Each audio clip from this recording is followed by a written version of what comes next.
I would now like to invite the inaugural chief guest speaker, Dr. Parul Begum. She is a life and leadership coach and international best-selling author. She is an international keynote speaker, award-winning life and leadership coach and best-selling author. Dr. Parul Begum has delivered thought-provoking keynotes to corporations and organisations, including the Global Women's Club London, Global Women's Club Accra, and Relationship Communication Group based in the United States. Dr. Parul champions the success of women and young girls who desire to build a sustainable life after harassment or abuse. As a specialist safeguarding trainer, Dr. Parul serves as CEO and founder of Azraf Coaching Consultancy and Training Limited, and a global company that helps women who have experienced adversity in life, such as domestic violence, sexual abuse, or childhood trauma. Dr. Parul hosts a wildly popular podcast broadcast live on YouTube. Parul is the contributing author of the Amazon #1 best-selling book, Strong and Free, Volume 2. She has authored 2 ebooks, Boost Your Confidence in 7 Days and 7 Secrets to Unshakable Confidence. Dr. Parul Begum will begin speaking on women and leadership. Thank you. Good morning, everyone. Thank you, Dr. Parul Sumani, for inviting me. I know it was last week. It was amazing to be here and amazing to meet all these people. You never know where you're going to be next and who you meet. I only met Dr. Parul Sumani last month in India, and we both based in London. I didn't realize we were based in London. She was invited from here, and I was invited from India. So it's just happened that, look at this small world. She specially was invited to come from London to India. And I was invited because I was there and they invited. So it was a good connection. Yeah, it's a small world. And the thing is that we meet so many people in our life, but we don't know who can be the next person sitting next to you, and there you go. Absolutely. I think, opportunity in our doorstep, we just have to grab it. And, amazing people today I met. We never know where we're going to meet next. So amazing to be here. And thank you for inviting me and asking me to speak. So I'm all into women empowerment, women leaderships, and children. I just want to start asking, does anyone know how many countries in this world provide equal financial footprint for women? Does anyone know? Great question. Great question. Okay. 0. I'll come back to that. Okay, so according to UN Women Division, 30 women were serving as a head of state or in government in 28 countries in September 2022, out of 195 countries in the world. But it's amazing to see women are getting there, but it's a long struggle.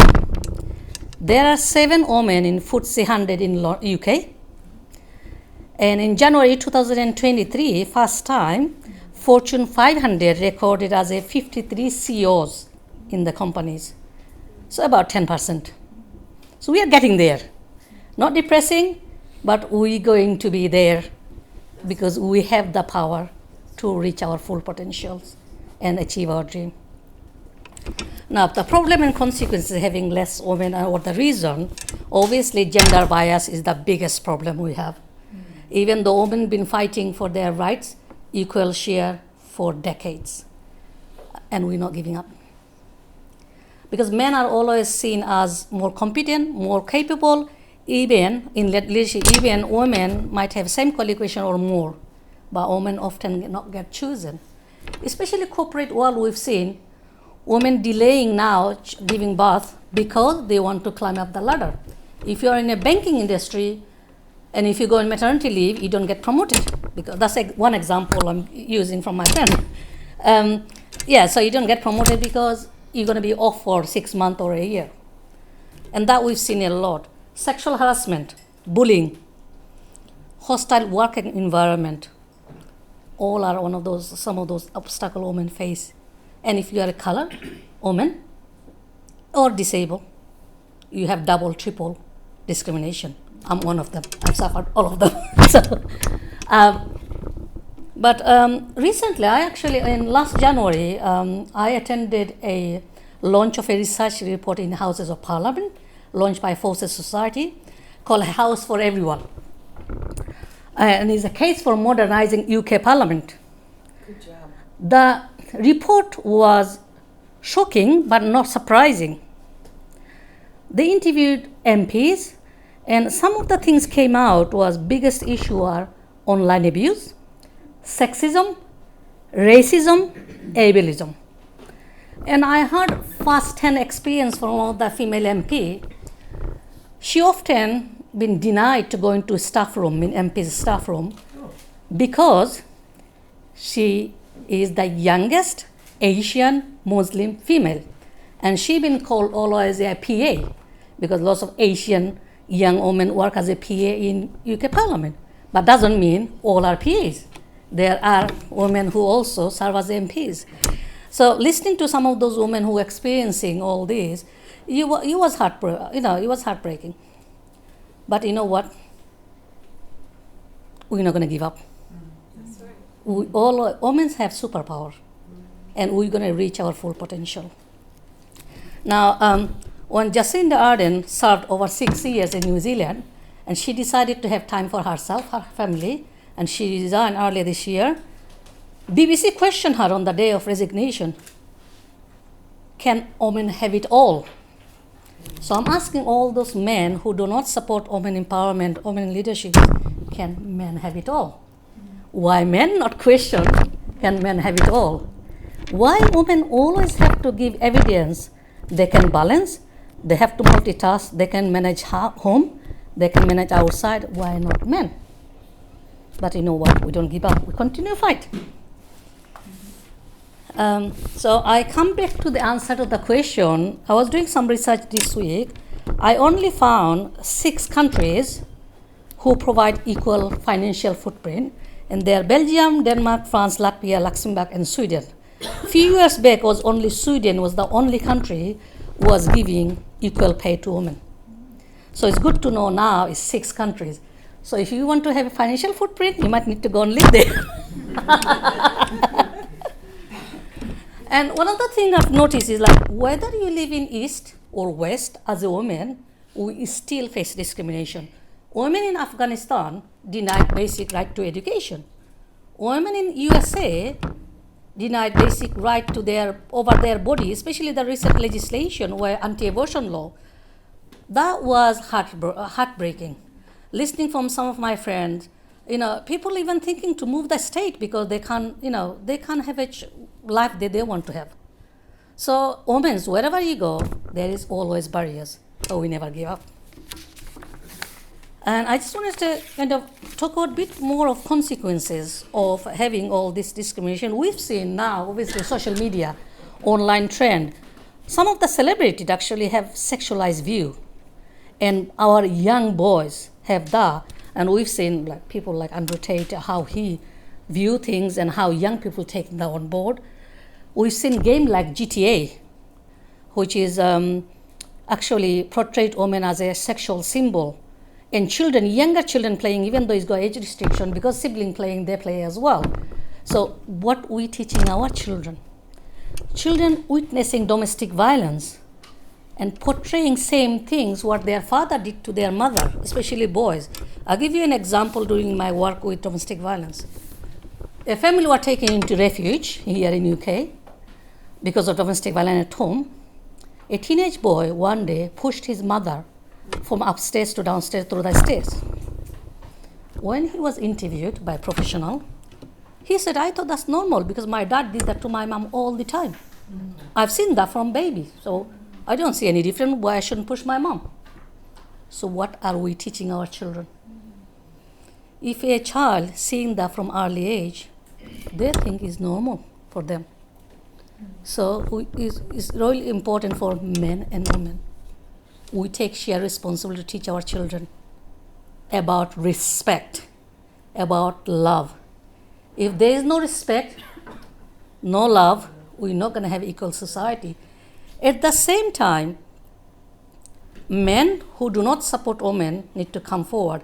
And more men who support women issue, who view equal society, they need to come forward as a champion, working alongside, hand in hand, with women. Because we need to work with men, not just providing a solution or support to women, but support men to have a different perspective, to understand humanity. Because it's all about humanity. If men understand about humanity, there would be fair society. Women would not have to fight for their rights. And I want to finish off with a couple of bullet pointers for women who are listening or who are going to be watching this. It's really important, and these points came from my own personal development as a woman. I had to go through a lot of barriers to become who I am now. Escaping forced marriage to bullying, harassment, ableism, discrimination, group bullying because of my color, because of my age as a youngest manager, everything. And because of women as overall. But these are the things I use myself. So I just want to share some of those points that helped me. The most important thing is self-confidence. And that also I've noticed during COVID when I was working with lots of women who are actually going through domestic violence. One of the biggest two biggest problems came through to me was because of lack of self-confidence, they don't come out for help. The second thing is because of lack of financial support or lack of finance issues, either they are not in job or they're in low income, they think if they move out of the relationship, there will be no money and they will struggle. And these are the 2 points came in during COVID. So what I did, I changed my coaching from life and leadership to confidence. So I'm more focused on confidence coaching. I thought if these women have confidence, then they can create the life they deserve. Second thing is definitely having a clear vision. When you have a clear vision backed up by a smart goal and worked on every day, created a habit every day to work towards your goal, definitely you're going to be successful. But most importantly, I think sometimes we look at outer world, how we look, our body, our, everything outside, what's going on outside. But outside is not important. It's inside. How we feel, how we see ourselves is really important to build ourselves, our inner strength. And when we have inner strength, whatever happens outside world, it does not break us. We more stronger we are inside, the more we are able to achieve our dream, achieve our goal.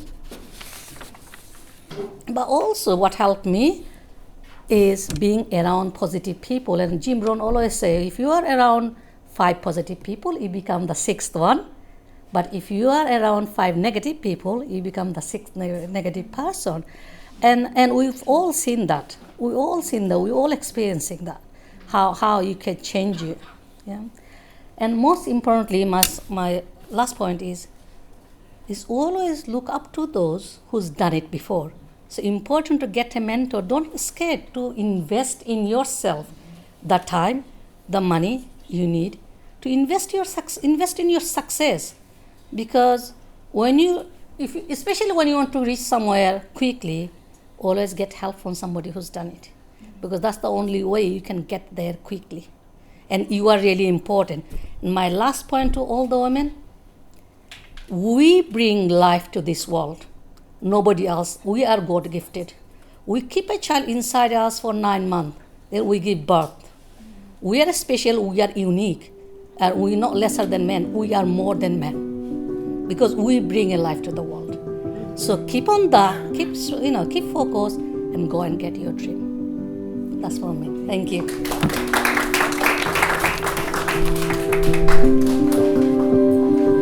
Okay, so next we'd like to recognize and call up Dr. Parul Begum, our inaugural chief guest speaker.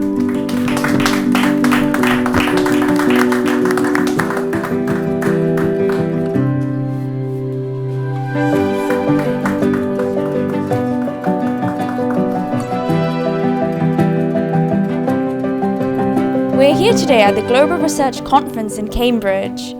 I'm here joined with Dr. Parul Begum. She is the inaugural chief guest speaker today. So what are your 3 takeaways from today? Well, first of all, thank you, and thanks to Dr. Parul Begum to inviting me here. There's a lot of takeaway. Top 3 definitely taking away from other speakers about yoga, how its benefits, about the whole, understanding about the research of how you can change things. From Dr. Angelica, it's been amazing, and Dr. Parul Begum talked about her life journey and how she healed. So for me, is learning from each speaker different aspect of how I can improve myself, but how also I can improve my family and other people that I serve. And for me, it's been amazing networking with everyone, learning from other people's experiences and people from all over the world. So it's amazing being part of this journey. So what is your take-home message from the Global Research Conference 2023? Thank you for asking. I think for me is all about learning, is all about life and all about sharing. That we are not here for a long time, but what we learn we must share and share with that globe. I think that's one of the things I've taken away from connecting with everyone, listening from everyone, that definitely we got a gift and we must share our gift. Amazing. Definitely sharing is caring.